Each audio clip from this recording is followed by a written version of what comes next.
I grew up in the prairies in the 80s, where I was pretty much the only Asian kid in town.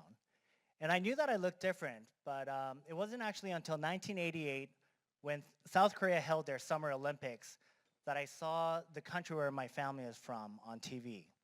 And frankly, that was probably the first time that my neighbors and my friend actually found out that I'm actually not Chinese.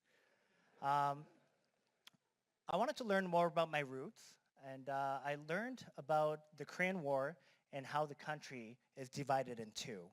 And I also learned about Canada's involvement in the Korean War and how they fought for my freedom, and how 516 Canadians died, paid the ultimate sacrifice so that I can be standing here in front of you as a proud Canadian. And while we're on the topic, there's just something that I want to clarify. Even though my last name is Kim, in no way am I related to the North Korean dictator. But I do have to let you know that my wife's Korean name is Jung-un, and unfortunately for her, she married a Kim. So now her ID actually reads Kim Jong-un. But I assure you, I assure you she's a freedom-loving Kim Jong-un, and you should just call her Rachel. So what is it really that actually unites us? Is it the name, the way we look, or the place we live? It can't be, because just look at South Korea and North Korea. Unfortunately, we have a prime minister that believes that Canada has no core identity and we are a post-national state. But I believe that it is the values and the freedom that unites us, and freedom is our nationality. Unlike the North Korean dictator and Justin Trudeau, I wasn't given everything by my father.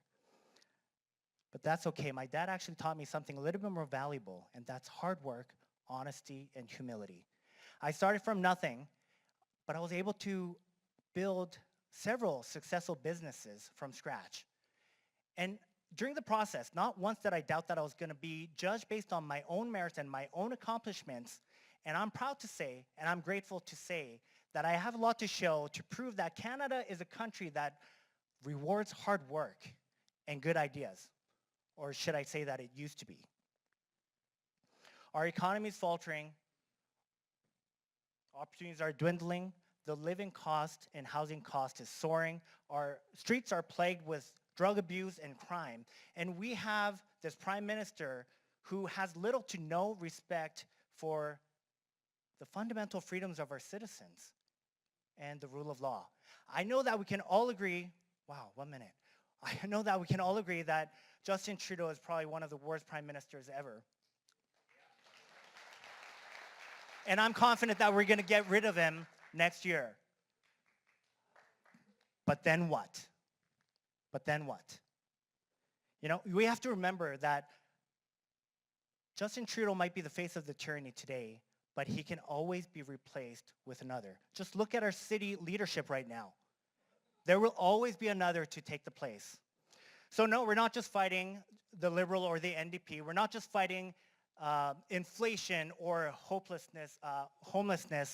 We are fighting a plague of hopelessness because more and more Canadians, and especially Albertans, are starting to believe that nothing that we do can make a difference.